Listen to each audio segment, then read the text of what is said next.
আজকে তোমাদেরকে বানিয়ে দেখাবো বাসন্তী পোলাও। একদম ঝরঝরে কিভাবে বানাবে বাসন্তী পোলাও সেটাই দেখাবো।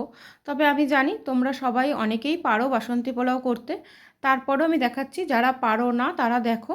আর তোমাদের দুটো প্রশ্নের উত্তর দেব, তাই ভাবলাম রেসিপিটি তো সবাই মোটামুটি পারো, তাই এই রেসিপিটা করতে করতেই তোমাদেরকে প্রশ্নের উত্তর দুটো দেব।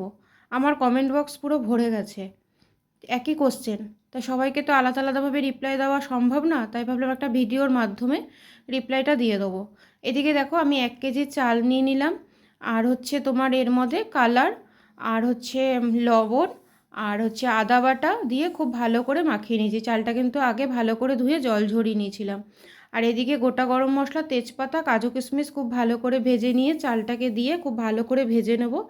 তারপরে পরিমাণ মতন জল দিয়ে দেবো। 1 কেজি চালে আমি 2 বাটি জল দিয়েছি। 2 বাটি জলে কিন্তু খুব সুন্দর ঝরঝরে পোলাওটা হয়েছে। তারপরে আমি তোমাদের যে কোশ্চেনটা তোমরা করেছো আমাকে, সেটা হচ্ছে সবার প্রথম যে আমি কোথায় থাকি। সবার একই কোশ্চেন, আমার কমেন্ট বক্স ভরে গেছে।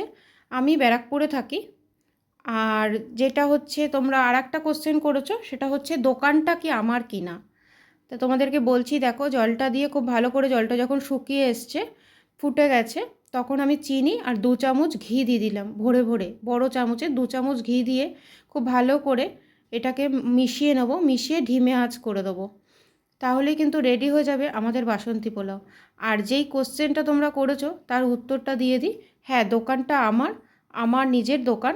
ওটা হচ্ছে জামা কাপড়ের দোকান। 2 বছর হয়ে গেল দোকানটা আমি দিয়েছি। এই বিজনেসটা আমার প্রায় 8-10 বছরের। আর দোকানটা আমি দিয়েছি 2-3 বছর হলো। ক্লিয়ার? সবাই শুনে নিলে। তা ভিডিওটা তোমাদের কেমন লাগলো অবশ্যই লাইক, কমেন্ট, শেয়ার করো।